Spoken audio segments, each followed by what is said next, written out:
औज़ुबिल्लाहिमिनश्शैतानिर्रजीम बिस्मिल्लाहिर्रहमानिर्रहीम। स्टूडेंट्स, आज हम स्टार्ट करने लगे हैं अपनी बायोलॉजी सेकंड ईयर की बायोलॉजी और उसका चैप्टर नंबर 1 जो कि है होम्योस्टेसिस।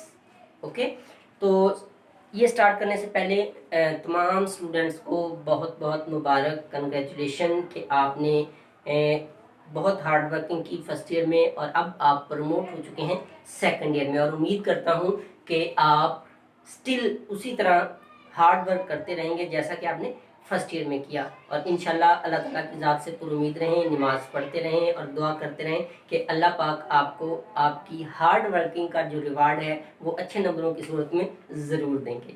ठीक है जी, ओके जी। अब हम चलते हैं अपने टॉपिक की तरफ जो कि है होम्योस्टेसिस। स्टूडेंट, तो मैं कहता हूँ कि बायोलॉजी, आप जब भी बायोलॉजी पढ़ें और कॉन्सेप्ट क्लियर करने के लिए सबसे पहले आप उसके रूट वर्ड में जाएं।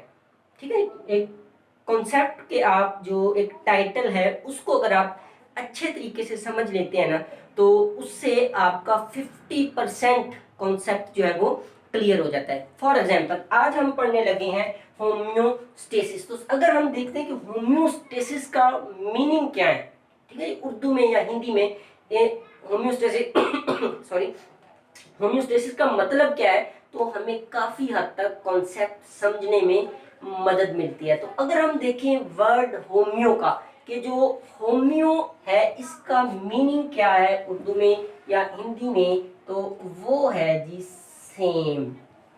ठीक है, उर्दू और हिंदी में अगर हम इसको कन्वर्ट करें, सेम मतलब एक जैसी या एक जैसा। ठीक है ना, स्टिल रिमेन कांस्टेंट, सेम।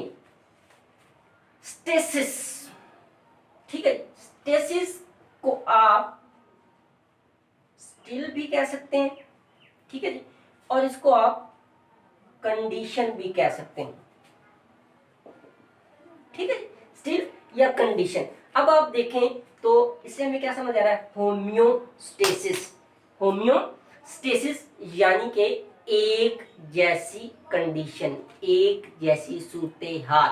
अब ये एक जैसी कंडीशन किस चीज की है, ये अभी हम डेफिनेशन को डिस्कस करते हैं तो उसमें हमें पता चल जाएगा कि ये एक जैसी जो कंडीशन है वो किसकी है। ठीक है जी, तो अभी हम डिस्कस करते हैं डेफिनेशन। तो स्टूडेंट, डेफिनेशन में आपने सिर्फ 4 बातें जो है वो ज़हन में रखनी है। ओके, ये जो 4 बातें हैं इनको अगर आप अपने ज़हन में बिठा लेंगे तो आप इनको इंशाल्लाह जब अलाइन करेंगे, इसको एक तरतीब देंगे, तो ये मिलके हमारे पास उसकी डेफिनेशन बन जाएगी। पहली चीज़ क्या है, वो हमारे पास है जी प्रोटेक्शन। ठीक है जी, प्रोटेक्शन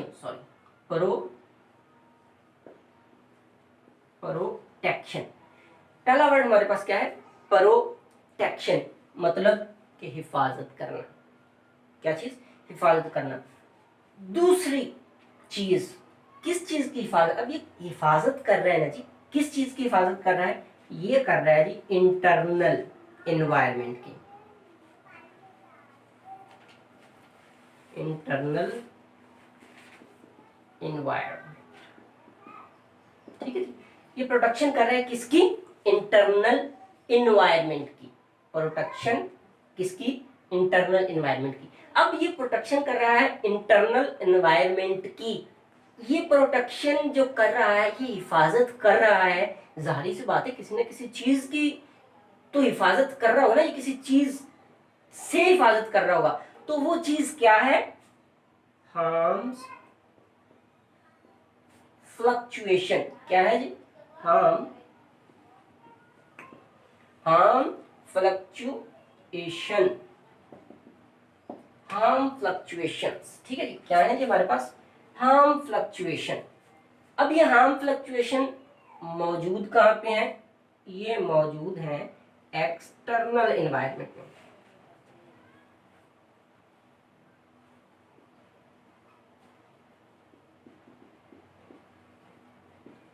ठीक है जी, एक्सटर्नल एनवायरनमेंट में। अब ये 4 वर्ड हमने लिखने, इसको अगर आप लाइन करेंगे, एक लाइन में लिखेंगे, तो हमारे पास जो है होम्योस्टेसिस की डेफिनेशन बन जाएगी। हमने 4 लफ्ज कौन से लिखे, प्रोटेक्शन, कि ये हिफाजत दे रहा है किस चीज से, इंटरनल प्रोटेक्शन कर रहा है किसकी, इंटरनल इन्वायरमेंट की, हमारे अंदर के एक इन्वायरमेंट की, किससे, हार्म फ्लक्चुएशन, खतरनाक उतार चढ़ाव, हार्म मीन खतरनाक, फ्लक्चुएशन मीन उतार चढ़ाव, कि ये जो खतरनाक उतार चढ़ाव हो रहे हैं उससे हमें हिफाजत दे रहा है।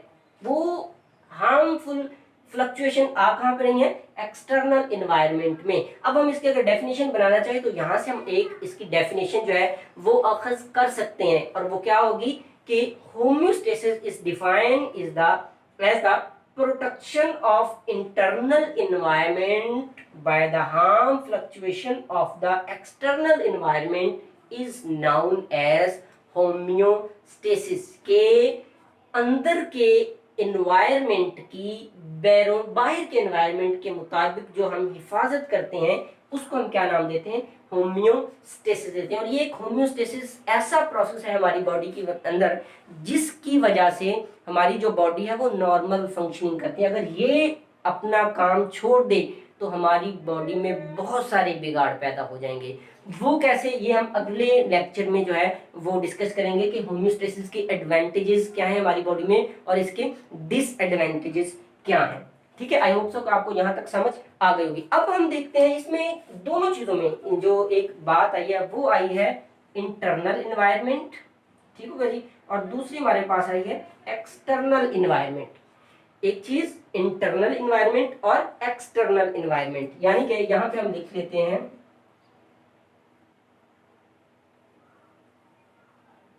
इन्वायरमेंट। ठीक है जी, अब यहाँ पे हमने एक जो है वो दरम्यान में उसको डिवाइड कर लेते हैं। एक हमारे पास हो जाएगा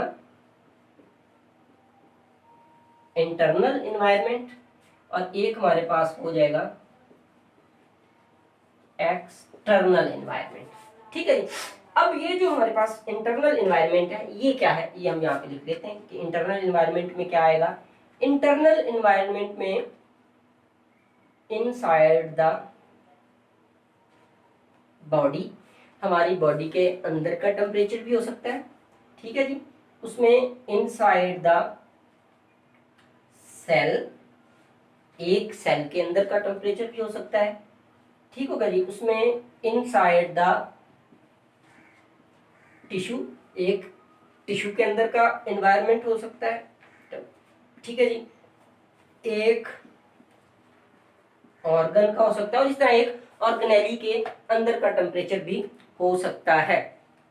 ठीक है जी, अब हमारे पास जो एक्सटर्नल होगा, एक्सटर्नल में हम क्या चीज लिखेंगे, एक्सटर्नल में हम लिखेंगे जनाब आउट साइड द बॉडी।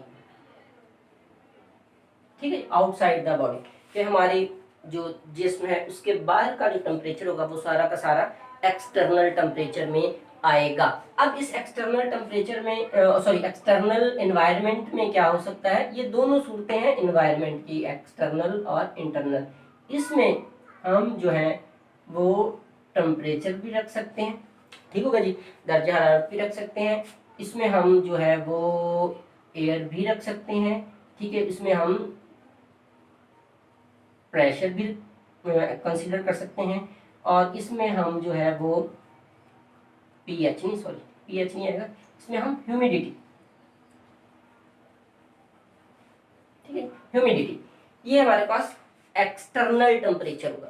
ठीक है, इंटरनल टेम्परेचर में क्या होगा, इंटरनल टेम्परेचर में इनसाइड द बॉडी, हमारी बॉडी के अंदर के टेम्परेचर हो सकता है। अगर इसमें हम मजीद डीप जाए तो एक सेल के अंदर का टेम्परेचर हो सकता है, मतलब कि सेल के अंदर का टेम्परेचर और होगा इन्वायरमेंट और उसके बाहर का इन्वायरमेंट कुछ और होगा। इस तरह हम टिश्यू, एक टिश्यू है, टिश्यू के अंदर का इन्वायरमेंट कुछ और होगा, उसका एक्सटर्नल इन्वायरमेंट जो है वो कुछ और होगा। ऑर्गन की अगर हम बात करें तो ऑर्गन का अंदर का इन्वायरमेंट कुछ और होगा और बाहर का इन्वायरमेंट कुछ और होगा। सपोज हमारा हार्ट सिस्टम, उसके अंदर का इन्वायरमेंट कुछ और है, हमारी बॉडी के इंटरनल इन्वायरमेंट कुछ और है। हमारा स्टमक, उसका अंदर का, स्टमक के इनसाइड अगर हम देखें तो उसका एनवायरनमेंट कुछ और तरह का है, और अगर उसके बाहर देखें, हमारे दूसरे ऑर्गन के प्रोस्पेक्ट से देखें तो उनका एनवायरनमेंट कुछ और है। तो ये हमारे पास आ गए इंटरनल और एक्सटर्नल। एक्सटर्नल में हमारे पास टेम्परेचर आ जाएगा, एयर आ जाएगा, प्रेशर आ जाएगा, ह्यूमिडिटी। अब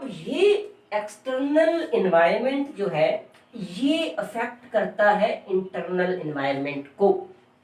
ये जैसा कि हमने डेफिनेशन में कहा ना कि प्रोटेक्शन किस चीज की, इंटरनल एनवायरनमेंट की, हार्म फ्लक्चुएशन, खतरनाक उतार चढ़ाव किस चीज का, एक्सटर्नल एनवायरनमेंट का, कि हमारी बॉडी का जो बाहर का एनवायरनमेंट है उसमें जो उतार चढ़ाव आता है उससे हमारा इंटरनल एनवायरनमेंट उसको मेंटेन रखने के नाम को हम क्या कहते हैं, होम्योस्टेसिस। और ये जो एक्सटर्नल एनवायरनमेंट है ये अफेक्ट करता है इंटरनल एनवायरनमेंट को। ठीक है जी, ये अफेक्ट करता है इंटरनल एनवायरनमेंट। अब ये हमारे पास इंटरनल एनवायरनमेंट, इसमें आगे क्या क्या चीजें आती हैं वो हम लिख लेते हैं कि हमारे इंटरनल एनवायरनमेंट में क्या क्या चीजें आती हैं। तो अगर उसमें हम देखें तो हमारी बॉडी का टेम्परेचर, ठीक है जी, हमारी बॉडी के टेम्परेचर कुछ और है जबकि हमारी एनवायरनमेंट में जो टेम्परेचर पाया जाता है वो कुछ और होता है। ठीक होगा जी। उसके बाद हम लिख लेते हैं साल्ट कंसंट्रेशन। ठीक है जी, साल्ट कंसंट्रेशन, हमारी बॉडी के अंदर साल्ट की कंसंट्रेशन कुछ और है जबकि हमारे एनवायरनमेंट में जो मुख्तलिफ चीजें पाई जाती हैं उनमें साल्ट की कंसंट्रेशन कुछ और होती है। ठीक है जी, H2O कंसंट्रेशन, पानी की कंसंट्रेशन, पानी की कंसंट्रेशन हमारी बॉडी इवन के हमारे ऑर्गन्स में भी वेरी करती है। ठीक है जी, हमारी बोन्स में कंसंट्रेशन और है, हमारे ब्रेन के सेल में कुछ और है, हमारे जो टिश्यूज हैं उनमें कुछ और है। तो ये क्या है, उनका भी अपना एक एनवायरनमेंट आता है। ठीक है जी। उसके बाद अगर हम बात करें तो शुगर लेवल, ठीक है जी, किस में, हमारे ब्लड सेल में, इनका शुगर लेवल हमारे जो है ब्लड लेवल में, ब्लड में शुगर का जो लेवल है वो उसकी भी कंसंट्रेशन। ठीक है जी। और उसके बाद एंड पे हम लिख लेते हैं यहाँ पे वेस्ट प्रोडक्ट, वेस्ट प्रोडक्ट कि हमारी बॉडी में जो फालतू मादे पाए जाते हैं। ठीक है जी। अब ये जो चीजें हमने यहाँ पे इनलिस्ट करनी है, इनको मेंटेन रखता है हमारा जिस्म, हमारी बॉडी किस प्रोसेस के तहत, किस फंक्शन के तहत, रजूले वाला उसे बोलते हैं होम्योस्टेसिस। कि होम्योस्टेसिस की वजह से ये जो चीजें हैं ये हमारी बॉडी में मेंटेन रहती हैं। क्या होती हैं, मेंटेन रहती हैं। अब ये मेंटेनेंस कैसे होती है, डस्टर हमारे बच्चे, अच्छा डस्टर दीजिएगा मुझे। अच्छा ये कैसे होती है मेंटेन, वो हम अभी यहाँ से हम थोड़ा सा वॉश कर लेते हैं। अभी हम बात करते हैं कि ये कैसे होती है। ठीक है जी, थैंक यू बच्चे, समझ आ रही है हमारा, अच्छा गुड। अच्छा अब हम देखते हैं कि ये चीज क्या है हमारे पास, कि ये जो चीजें हमने यहाँ पे लिखी हैं इसको क्या है। अच्छा, होम्योस्टेसिस के जो हमारे पास कंपोनेंट्स होते हैं,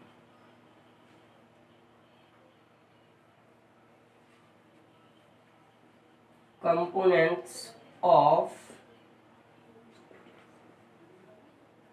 होम्योस्टेसिस, ठीक है जी, इसके 3 कंपोनेंट्स होते हैं स्टूडेंट्स। इसके कितने कंपोनेंट्स होते हैं, 3 कंपोनेंट्स होते हैं। ठीक है जी, एक को बोलते हैं, हम कलर चेंज कर लेते हैं यहाँ पे, जो एक इसका कंपोनेंट है फर्स्ट उसे बोलते हैं थर्मो रेगुलेशन। ठीक है, क्या बोलते हैं उसको, थर्मो रेगुलेशन। दूसरा जो हमारे पास कंपोनेंट आता है उसको बोलते हैं ऑस्मो रेगुलेशन। ठीक है जी, इसको बोलते हैं ऑस्मो रेगुलेशन। और उसमें थर्ड वन जो है वो आता है हमारे पास एक्सक्रीशन। ठीक है जी, एक्सक्रीशन आती है। ठीक है, अब ये जो सारी चीजें हैं इनको फर्दर, ये जो 3 चीजें हमने यहाँ पे लिखी हैं ये कंट्रोल करती हैं। अब यहाँ पे दोबारा हम थोड़ा सा फोकस कर लें अगर इनकी रूट वर्ड पे, तो थर्मो, थर्मो, थर्म का मतलब क्या होता है हमारे पास, हीट। ठीक है जी। और रेगुलेशन मतलब के सर्कल चलना, उसका रिवॉल्व होना, एक चीज से निकल के दूसरे में फिर वापस, ऐसे जो सर्कल चलता है उसको बोलते हैं रेगुलेशन। थर्मो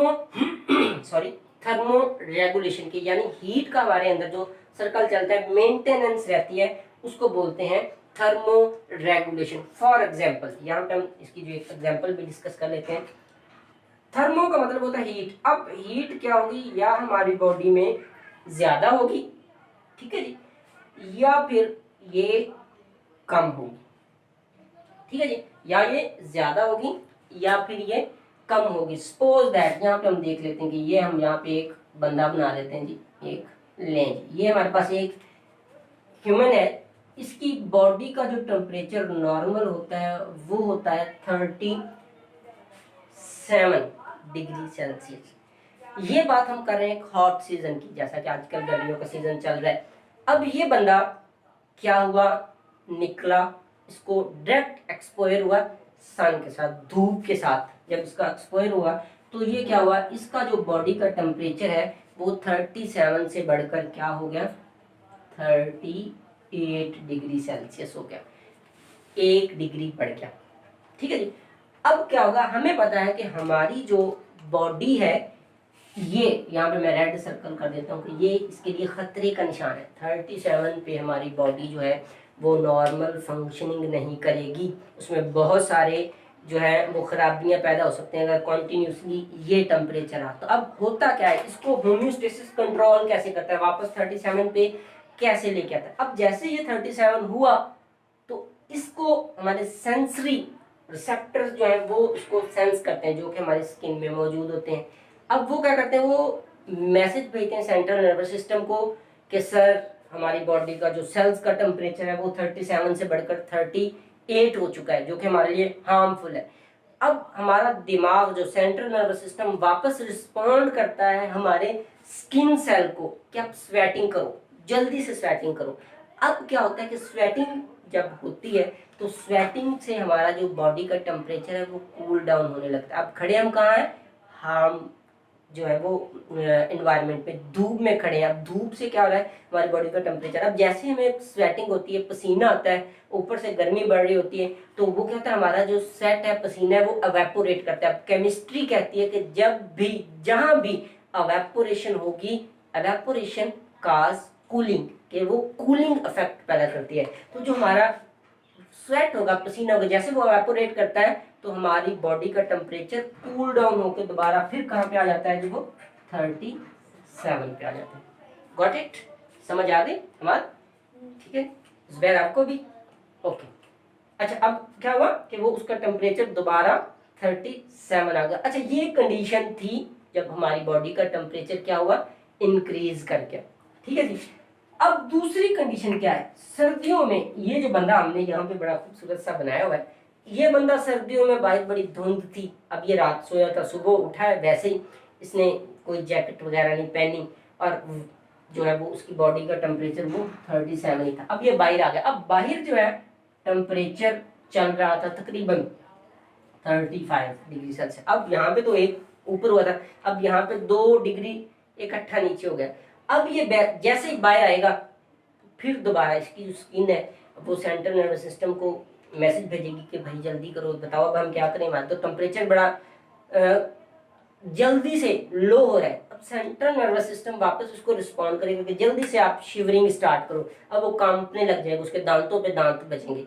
अब जैसे वो कांपेगा, कपकपाहट जैसे उस पर तारी होगी, अब कपकपाहट में क्या होगा कि सेल वाइब्रेट करते हैं, और हमें पता है फिजिक्स में हम पढ़ेंगे जब भी कोई चीज वाइब्रेट करेगी उसमें फ्रिक्शन पैदा होगी तो वो क्या जनरेट करती है, हीट जनरेट करती है। अब जैसे ही वो हीट जनरेट करेगी उसकी बॉडी का टेम्परेचर दोबारा क्या हो जाएगा, 37। आपको अगर कभी ये सर्दी फील हुई हो तो आपने ऑब्जर्व अगर किया हो कि हमारा कि ये जो हमें सर्दी लगती है ये चंद एक मिनट्स के लिए लगती है, थोड़ी देर हम कपकपाते हैं, जैसे वो हमारी बॉडी का टेम्परेचर पूरा हो जाता है 37, हमें कपकपाहट क्या हो जाती है, रुक जाती है। ये जो कपकपाहट का रुकना या स्वेटिंग का स्टार्ट होना, ये कौन कंट्रोल करता है, होम्योस्टेसिस जो है उस फिनोमेना को कंट्रोल करिए। अब ये हमने सिर्फ एक कंडीशन देखी है थर्म्स में, हीट थर्मो रेगुलेशन में, सॉरी, ठीक है। तो जब हमारी बॉडी में हीट ऊपर या कम होती है तब ऐसी होती है। अब ऑस्मो रेगुलेशन, ऑस्मो में क्या होता है जनाब, वाटर H2O प्लस साल्ट की कंसंट्रेशन को जब कंट्रोल इसी मैकेनिज्म कराती है, हम आगे पढ़ेंगे इस चैप्टर में, इसको कंट्रोल करती है साल्ट और वाटर को, उसे हम क्या कहते हैं, ऑस्मो रेगुलेशन। एंड क्या तुम्हारे पास बचता है जी, एक्सक्रीशन। एक्सक्रीशन क्या है, removal of waste from the body, ठीक है जी, कि हम जो खाते हैं उससे हमारी बॉडी जो काम की चीजें हैं वो निकाल देती है, और बाकी जितने भी हमारे पास वेस्ट प्रोडक्ट बचते हैं उनको एक्सक्रीशन के द्वारा हमारी बॉडी से क्या कर दिया जाता है, बाहर निकाल फेंका जाता है, इसको बोलते हैं एक्सक्रीशन। तो आज का जो लेक्चर था वो यहीं तक था, हमने आज बस हल्का सा डिस्कस किया है होम्योस्टेसिस को, ठीक है जी। उसके हमने वर्ड मीनिंग को देखा कि होम्यो का क्या मतलब है, स्टेसिस का क्या मतलब है, फिर हमने उसकी डेफिनेशन को देखा, ठीक है। फिर हमने उसको थोड़ा सा एनवायरनमेंट को डिस्कस किया, फिर हमने इंटरनल एनवायरनमेंट को देखा कि इंटरनल एनवायरनमेंट में क्या होता है, फिर हमने उसके कंपोनेंट देखे हैं, ठीक है जी। ये कंपोनेंट ऑफ हमारे पास होम्योस्टेसिस 3 थे, थर्मोरेगुलेशन, ऑस्मोरेगुलेशन, एक्सक्रीशन। थर्मोरेगुलेशन को हमने थोड़ा सा डिटेल्स के साथ देखा है और उसको हमने जस्ट वैसे ही अभी वो रीड किया है, उसको समझा कि ये होता है क्या। आगे नेक्स्ट लेक्चर में हम इंशाल्लाह इसको डिस्कस करेंगे। तो अब हम कल अपने नेक्स्ट लेक्चर में डिस्कस करेंगे एडवांटेज और डिसएडवांटेज ऑफ होम्योस्टेसिस, कि हमारी बॉडी में एडवांटेजेस क्या हैं और डिसएडवांटेजेस क्या हैं। तब तक के लिए अल्लाह हाफिज, मिलते हैं अपने नेक्स्ट